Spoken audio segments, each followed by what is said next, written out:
The Tvwan News is proudly brought to you by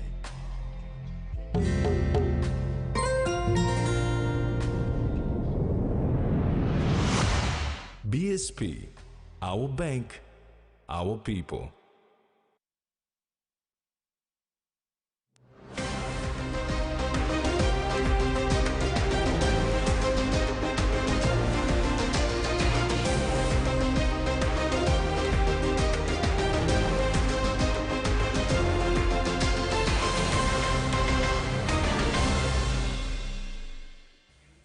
Hello and welcome to TV1 News. I'm Tracy Pa.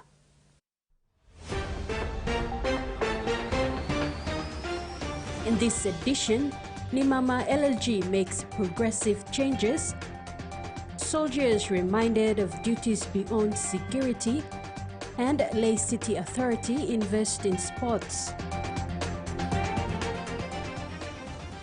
The PNG Australia Policing Partnership Kokopo office was opened today in Kokopo, East New Britain province.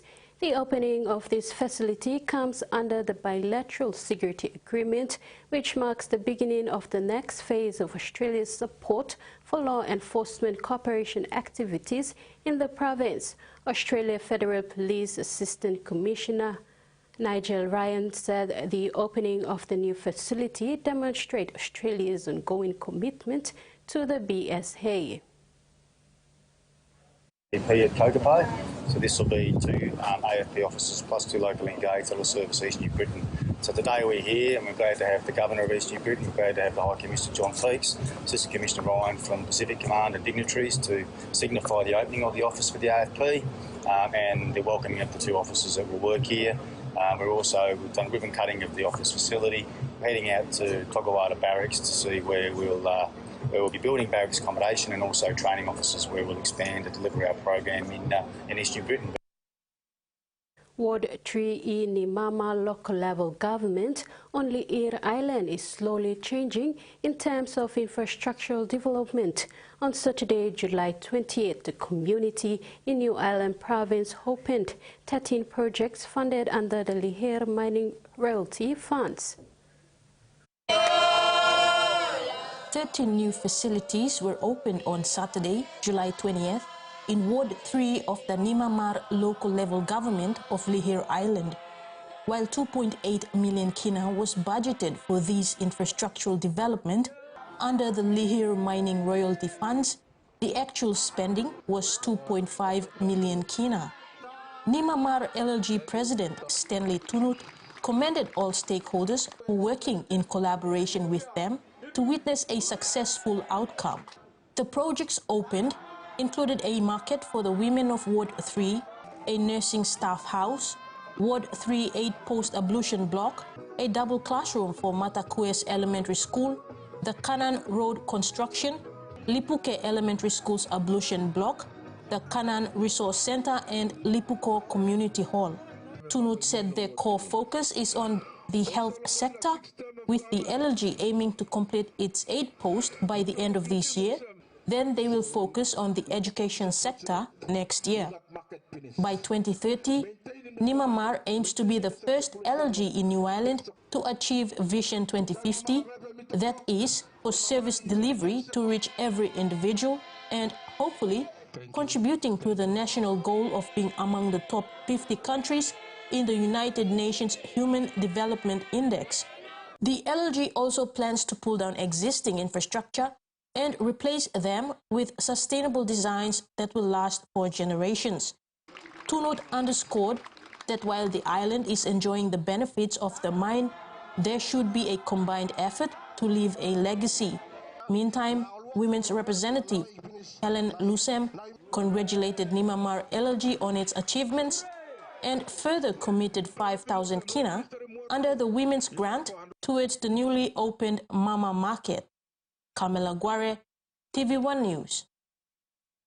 70 healthcare workers in Southern Ireland province had completed a one-week workshop on immunization in practice from July 15 to 19, 2024. The training was organized by the Provincial Health Authority as it is crucial for the healthcare workers who are actively involved in conducting immunization activities from 50 reporting health facilities throughout the province. The healthcare workers learned a lot about the current practices in the immunization space. Training was made possible with support from SHPHA Management Team and Santos Foundation. Digital Foundation PNG donated physiotherapy equipment to the Port Moresby General Hospital Physiotherapy Department today. The physiotherapy gear is purposely to assist with body movements of people with body constraints. In a small but significant occasion, Justin Hallett, a board director of the foundation, presented the equipment to Chairman of Critical Governance and orthopedic surgeon Dr. Asa Henao and physiotherapy coordinator Ruth Kamga. Ms.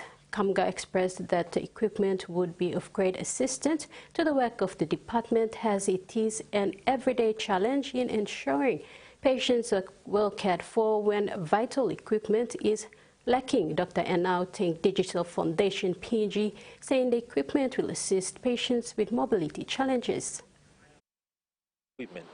And for example, in this manner, where we are being challenged to provide better services with limited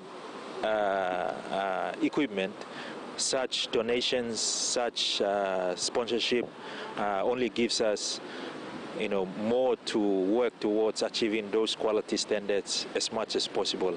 This will help with relaxation of muscles. So we've been using our hands to do that, or we improvise with other things. So now that we have proper equipments to work with, it will help us, and the services will be provided or assist a lot of people, and it will go a long way. Member for Finchafan Rainbow Paita has called on the Independent Commission Against Corruption and Ombudsman Commission for an independent inquiry into the government's actions to transfer funds outside of the budgetary appropriation. He expressed concerns regarding the actions of the government taken on the business development grants meant for Gulf province landowners.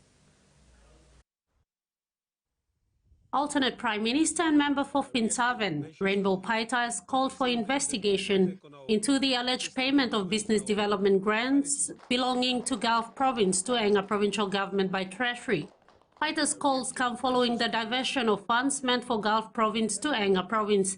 Paita is concerned that the actions of Prime Minister James Marape and Treasurer Ian Ling-Stuckey amount to gross misappropriation of funds and abuse of office. He said this incident warrants a full investigation. Meantime, Prime Minister James Marape, in a statement, has assured the people of Gulf that their business development grants are still intact and not diverted elsewhere as alleged. He clarified that there was an incorrect wording on a warrant instrument, which the Treasurer acted and corrected right away. The Prime Minister also assured the people of this country that the Pangu-led government is allocating development funds to all resource projects. Marape reiterated that all resource projects are equal and fairness would be upheld. Ruth Rungula, TV1 News. You're watching TV1 News. Among stories after the break, soldiers reminded of duties beyond security.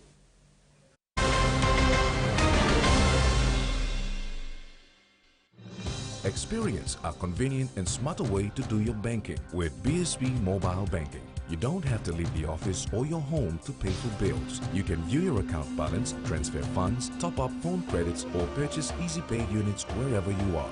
Visit your BSB branch today to register now for BSB Mobile Banking. BSB Mobile Banking, the smarter way to bank. BSB, our bank, our people. A true champion is measured by their courage, their determination, and their passion to never give up and to always keep trying. With a delicious Milo and milk taste and added nutrients, Milo and milk is a great way to fuel our little champions with nourishing energy every day. Because true champions give it their all. Milo, PNG and Mia. Prime PNG made. He says the best Hunters players come from his region. So does she. But there's one thing that brings everyone together. SB Lager, Bunyamyumi. When you're spending time with family,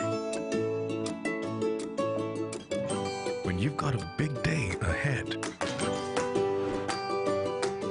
when you have given it all you've got, when you're putting on a feast, that's when you want the best. That's when you want flame rice. New flame rice. Win him, Olgeta.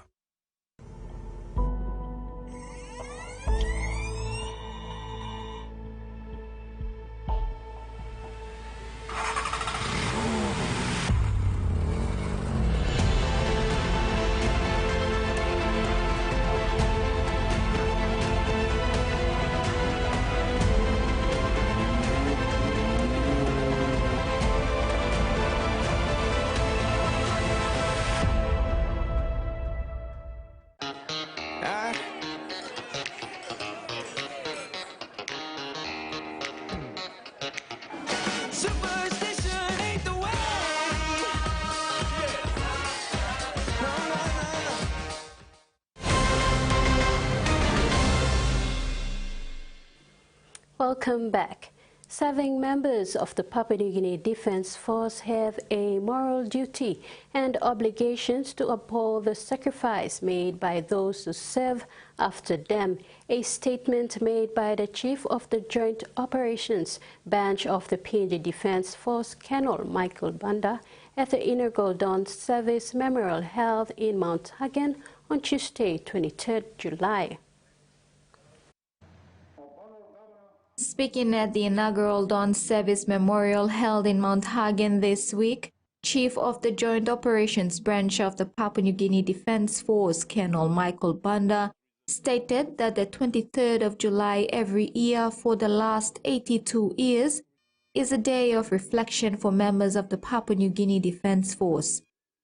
Colonel Banda told the men and women of the Defence Force present at the occasion that their duty is to ensure and protect the values fought for by the forefathers of this nation. Remembrance Day, we look at the past, the history of the organization, the courageous men and women who have served, and fought for freedom, the values that we embrace now. But then, we continue to look at the past, but also we look at the current.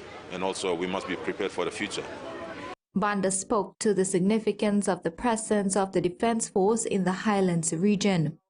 So in the current operations, Islands operations has been a very big, huge part of the Defence Force commitment to support the Islands operations. In doing so, the Defence Force has been supporting the police, in particular the Royal Papua New Guinea Constabulary in the state of emergency in the last 8 years and so.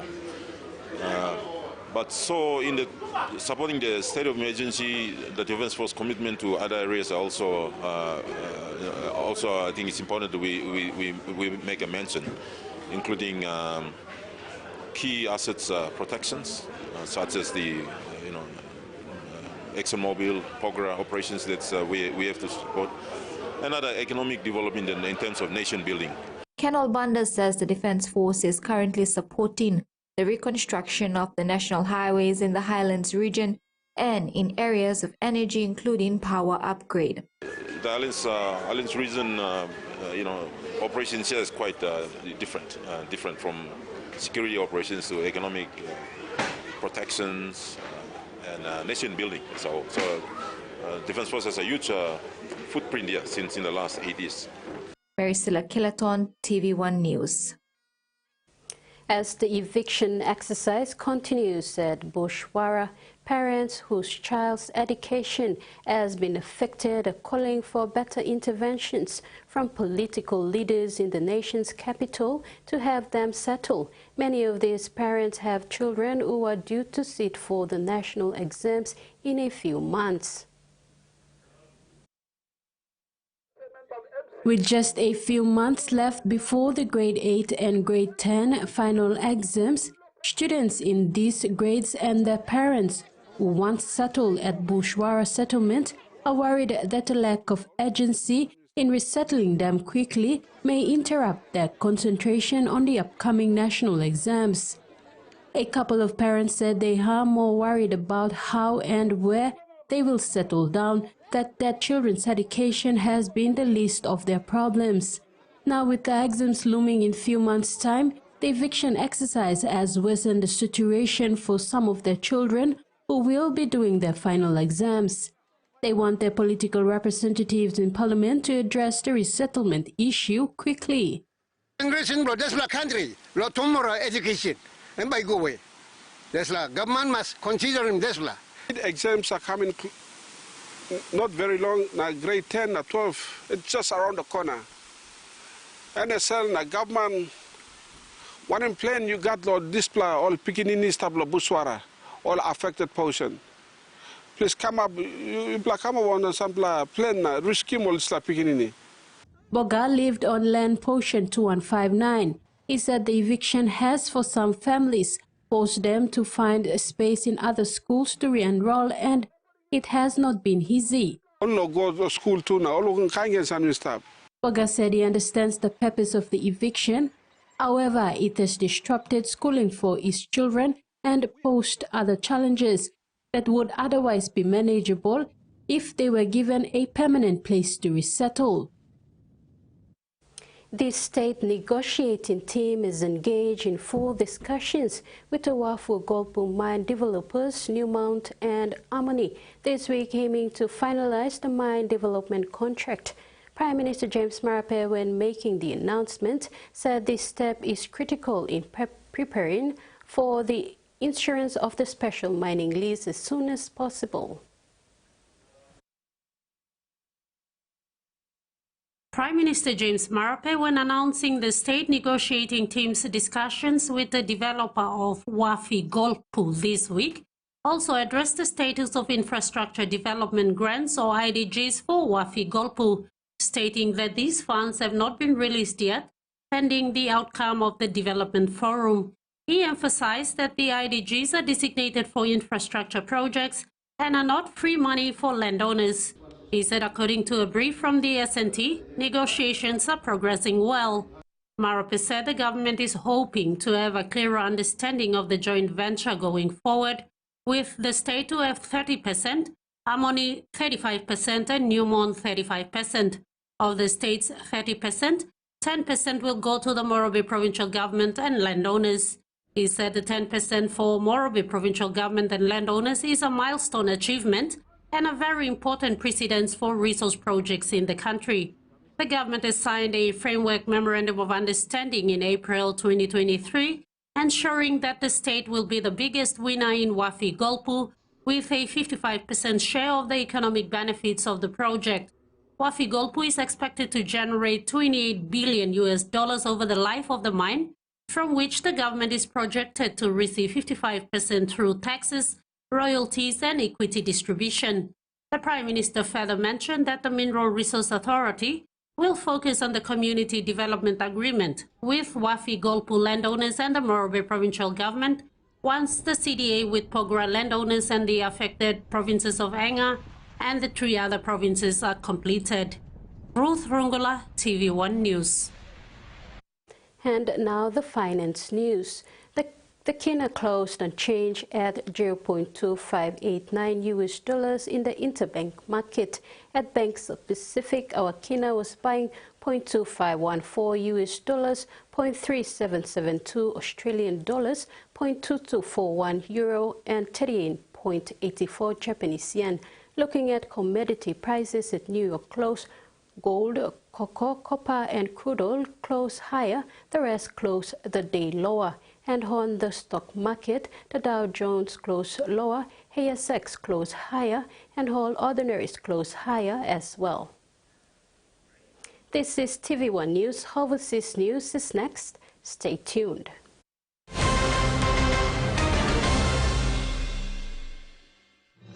Experience a convenient and smarter way to do your banking with BSB Mobile Banking. You don't have to leave the office or your home to pay for bills. You can view your account balance, transfer funds, top up phone credits, or purchase Easy Pay units wherever you are. Visit your BSP branch today to register now for BSP Mobile Banking. BSP Mobile Banking, the smarter way to bank.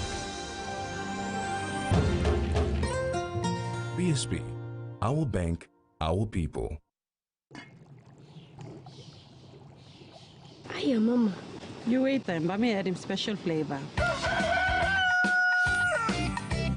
Put in more flavor, put in more taste.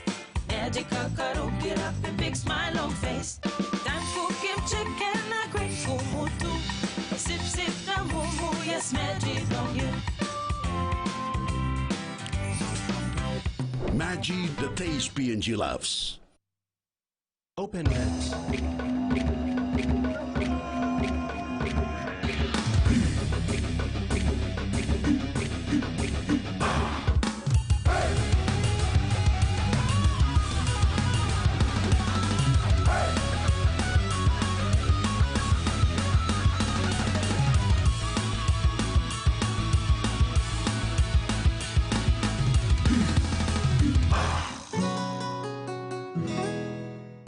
Fabuloso multi-purpose cleaner with an irresistible fragrance that lasts all day long, creating a field of flowers in every corner of your home with an irresistible fragrance that lasts and lasts all day long. Fabuloso irresistible fragrance.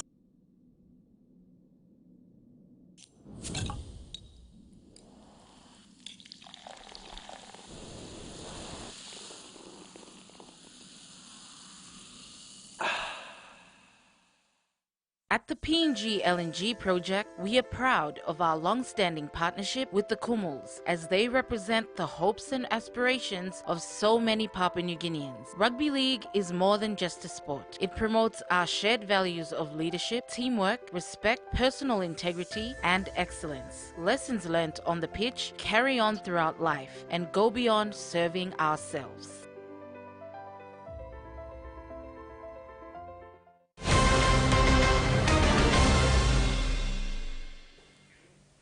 Welcome back.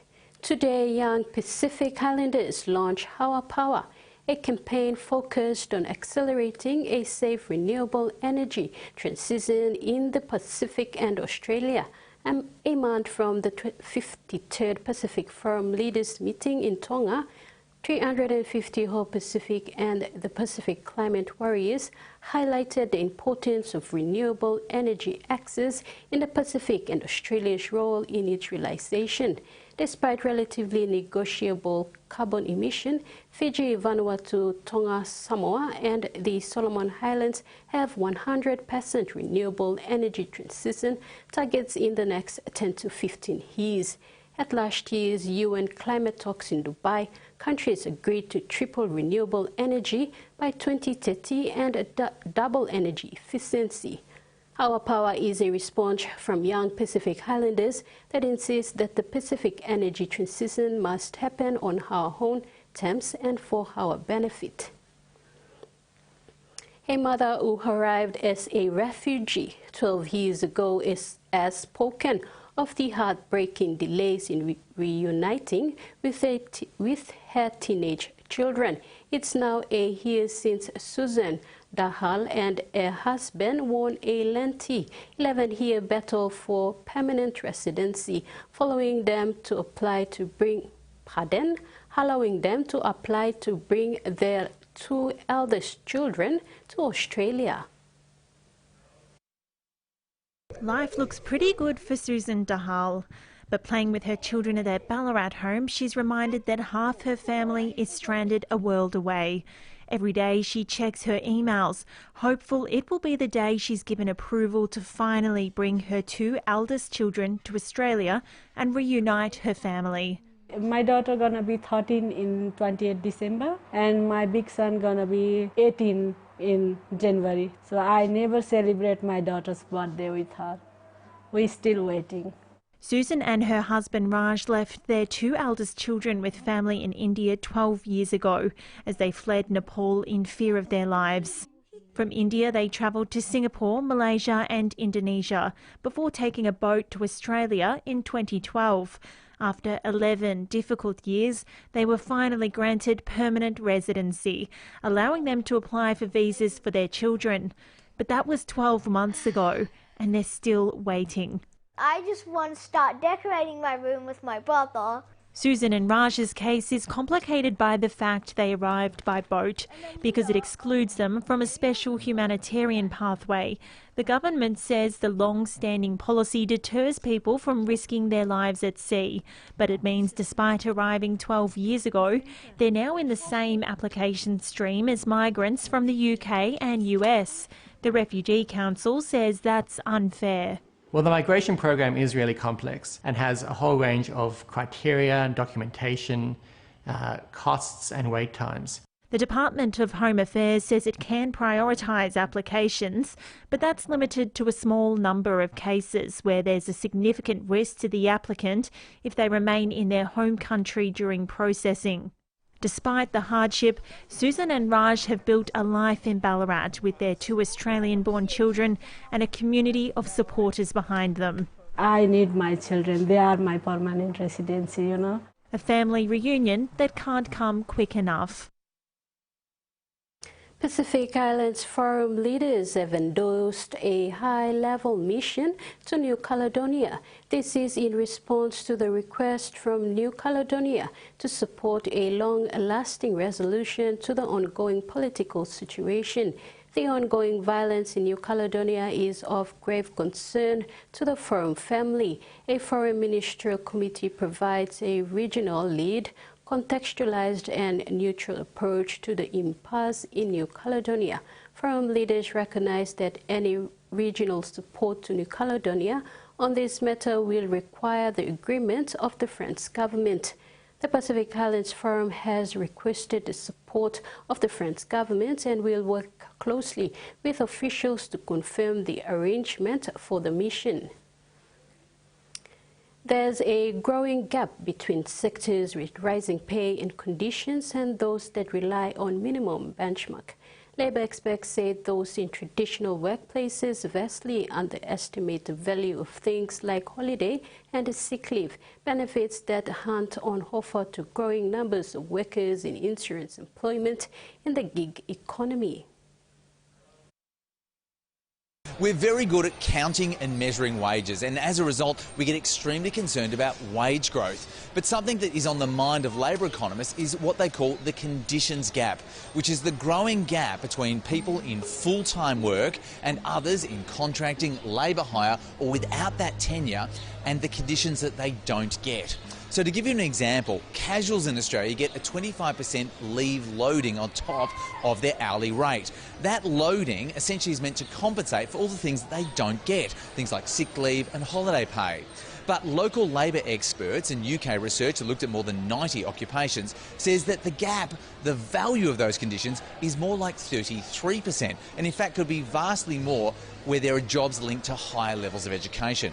What that means is that people who aren't in full-time work aren't being compensated as well as they should be for the value of those conditions. The gap is also being exacerbated by really large union agreements that are being struck for big workplaces, and also the rise of knowledge and creative work that's exacerbating the gap between those workers and service level workers in the economy. So this conditions gap is growing. It is something that is on the minds of economists, but it's something that's being lived out by people who are in contracting and labour hire arrangements who don't have access to that compensation. New laws from the federal government have expanded the rights of all paid employees to things like family violence leave and a right to disconnect from work. And new protections are coming for the gig economy, which will change things there. So this is a fluid space where there is a lot of change, but at the moment we're seeing that conditions gap widening. KPMG economist Terry Ronsley says cost of living pressures are having an impact on the national birth rate dropping to its lowest level in almost 2 decades.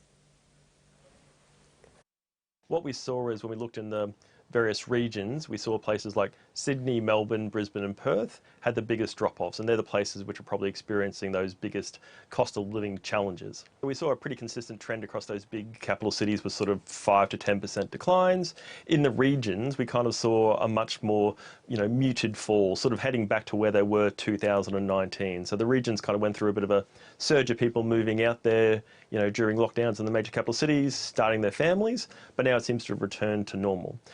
Somewhere we did see a sort of relatively solid growth was in Canberra. Its birth rate sort of ticked up a little bit during the most recent year, but the trend across the country is pretty consistent. So this sort of downward trends of fertility rates been around for sort of, basically since the 70s, but probably the size of the drop-off in 2023 was kind of the surprise. We'd kind of stabilised around sort of 315,000 births in Australia over the last sort of 10 years, putting aside the COVID peak and trough, but now we're sort of down in sort of 290-ish. So the drop-off is pretty noticeable, and the concern is that moving forward we might see that fertility rate continue to decline to sort of 1.5 children per woman, which kind of puts us in a bit of an awkward demographic situation. When you look across the city, places with more affordable housing, so tend to be those sort of green fields in southwestern Sydney or western Melbourne, they're the ones where birth rates are kind of still sort of 2.2, 2.8 children per woman.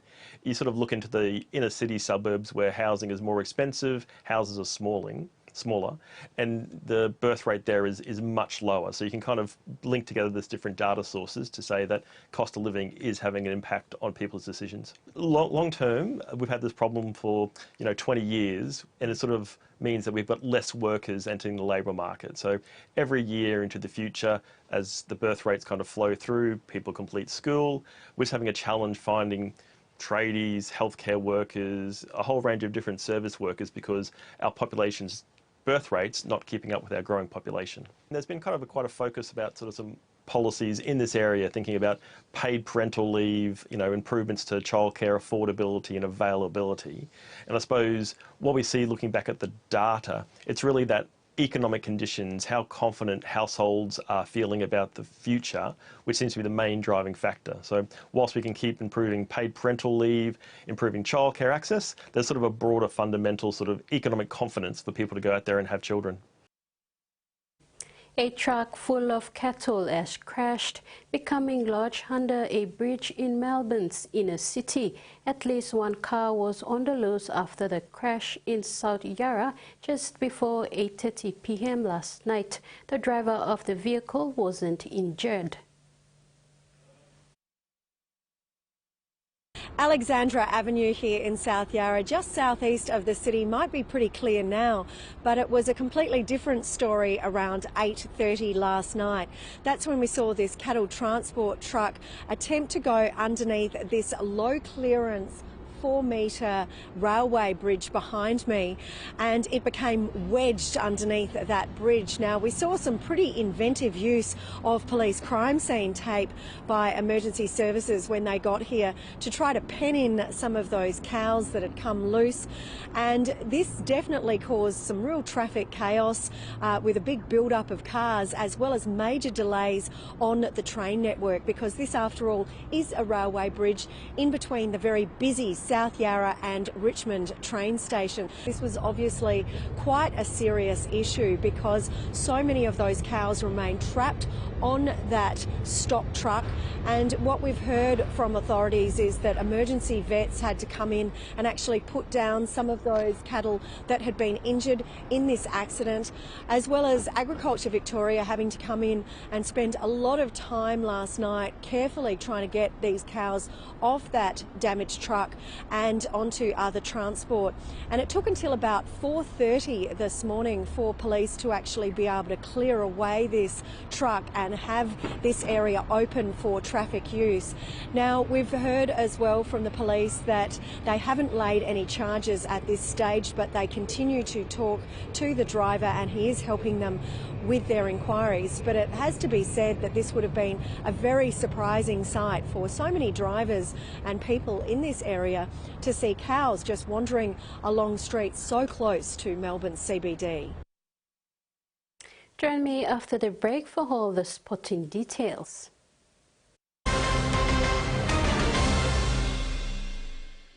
enjoy life when we work together, making happy memories that last forever. Harem talk young or roll the scale rice family meal with talk. We'll bring out the smiles cause it's a favorite by miles. Senisi go la scale rice low scale price. Senisi go la scale rice low scale price. But you like him? Beauty is my business, but beauty sure is a tough game. Filters are great, but great skin, better. And that's why my skin deserves the best. So I choose self-care, soaps that gently nourish my skin, resulting in a radiant look, made with tropical ingredients. I trust self-care from City Pharmacy, so bring it on! My skin is ready and so am I. Hi, I'm Chef Jules Henow, and this is where my true inspiration for cooking started. Like most of us, I learned to cook from my mum.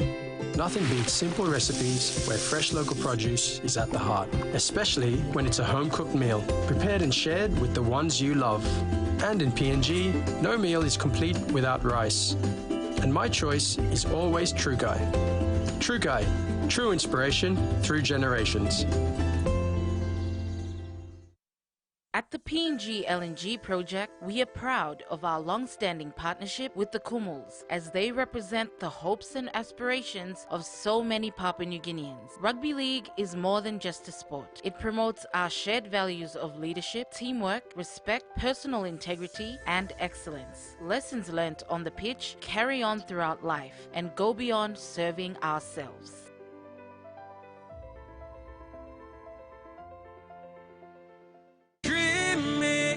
More than the life we've known, there is more to what the future holds.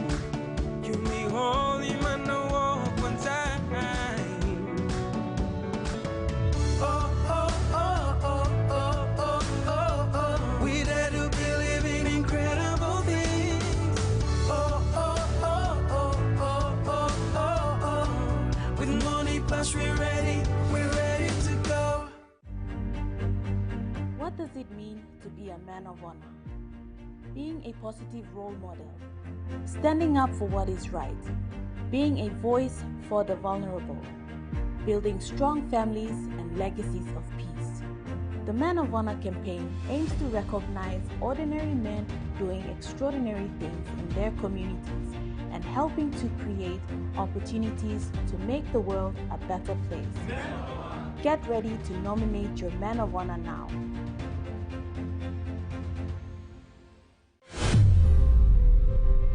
In the next 3 weeks on River of Worship, join Pastor Anthony Ando, Pastor Jason Melly, Pastor Arnold Yangavi, and Pastor Peter Bogembo as they talk about the recent School of the Spirit and shed more light on Christ revealed and altars. Christ's life is not religion. It is God life, and it's an indestructible, God powerful life. River of Worship, Sundays at 7 a.m. with repeats the same day at 12:30 p.m. and Mondays 8 a.m. and 4 p.m.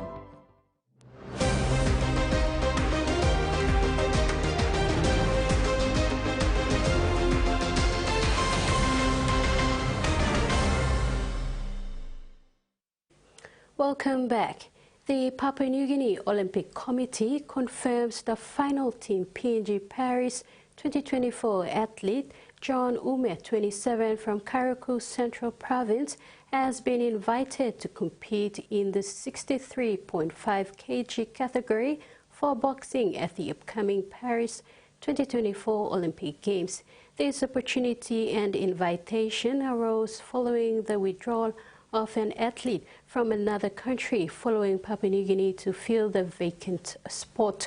Ume, a seasoned athlete and Olympian, previously represented Papua New Guinea at the 2020 Summer Olympics and achieved a gold medal at the 2019 Pacific Games. He also showcased his skills at the 2018 Olympic Games. His appointment alongside coach Peter Morrison to the Paris 2024 Olympic Games is a welcome addition to the current crop of athletes en route to Paris. With this addition, the total number of athletes Athletes representing Team PNG at the Paris 2024 Olympics rises to 7. They will compete in athletics, taekwondo, swimming, weightlifting, and now boxing. The Lae City Authority is focusing on sports as an avenue to promote youth empowerment and healthy living.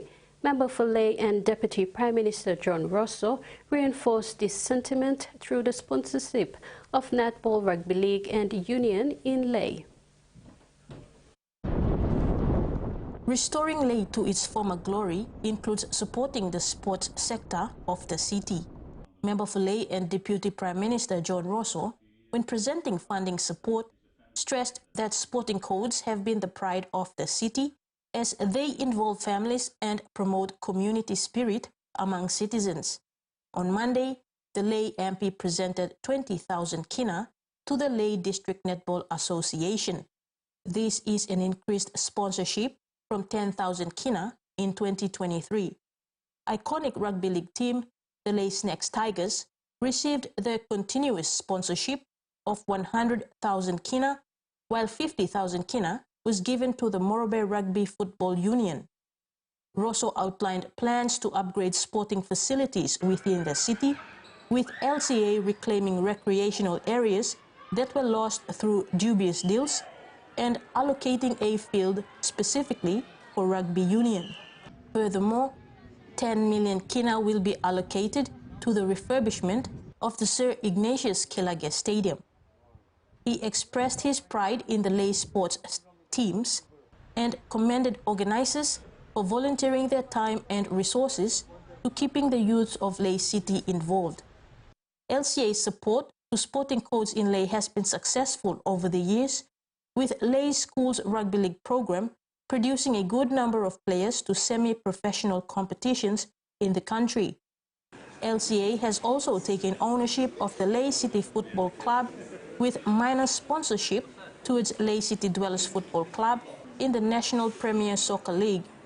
Meantime, the Lae MP thanked the Lae Biscuit Company and the Chow family for their continuous generosity towards supporting sporting codes in the city.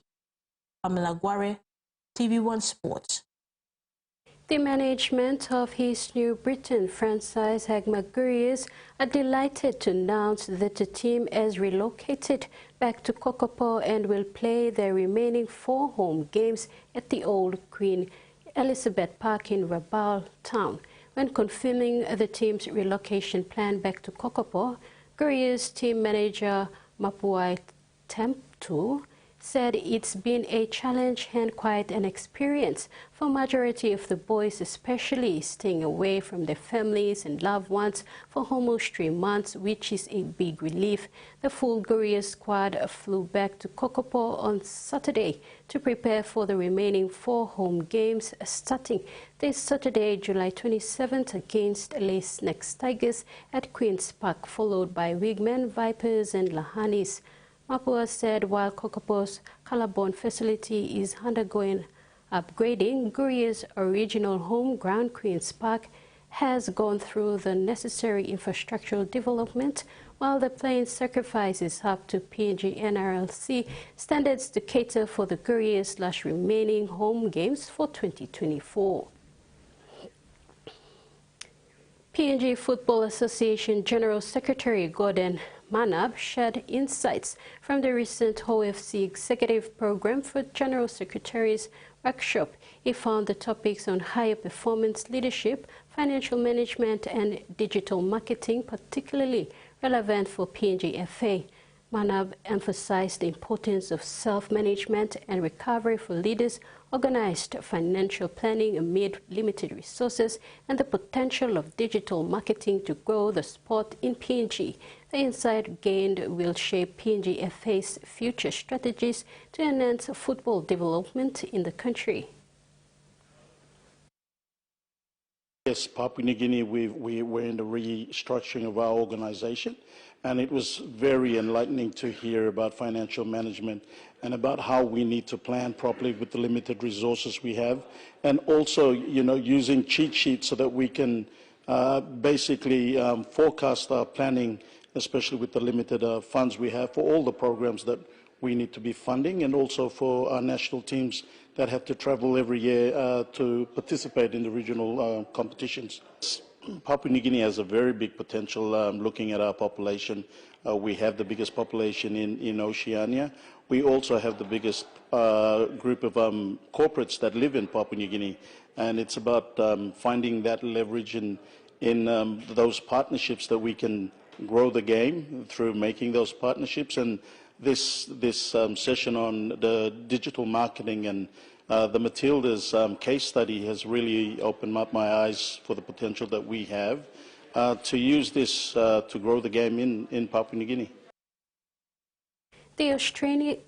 The Australian National Rugby League could consider shortening the men's season by multiple rounds as part of the expanded 20-team competition in the next decade.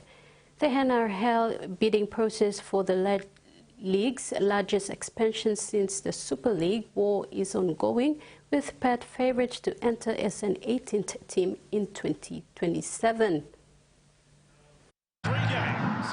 The NRL Chief Executive Officer, Andrew Abdo, has revealed that bid entries will close early next month, but a Papua New Guinea side is expected to join the competition in 2028, before a 20th franchise early next decade. The composition of the NRL competition also remains up for debate.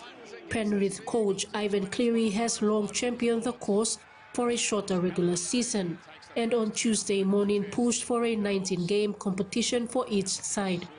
The NRL confirmed later on Tuesday a shorter season was possible as one of several potential considerations for the NRL. Abdo says the expansion gives the NRL more options, and it's about the quality of the competition and the whole season structure. A 19-game season for each club in a 20-team competition would still allow 490 regular season matches, just shy of the 192 played as recently as 2022. Other options such as wildcard finals rounds could also be considered by the NRL, adding extra knockout games while keeping more clubs in finals contention. Susan Oreape, TV1 Sports. This ends the sports segment, and now the weather forecast for the next 24 hours.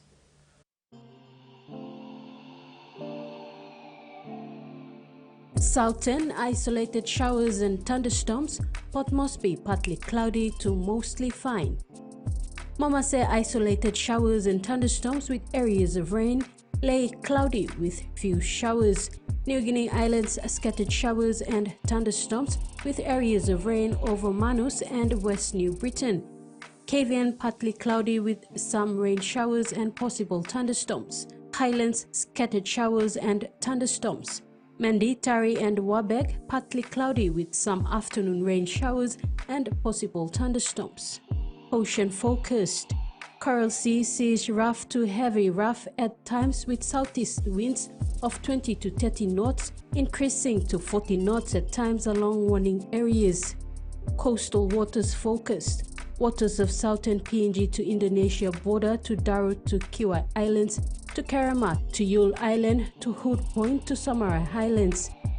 Seas 0.5 to 1.5 meters, rising to 2.5 to 3.5 meters at times along warning areas. Waters of Samarai Island to Cape Vogal and Hall Milimbe Islands.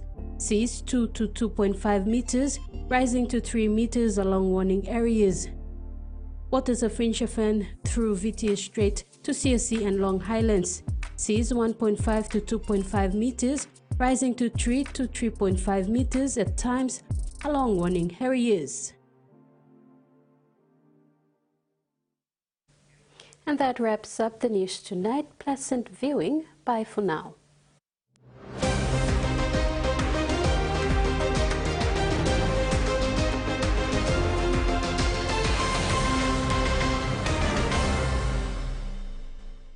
The TV1 News was proudly brought to you by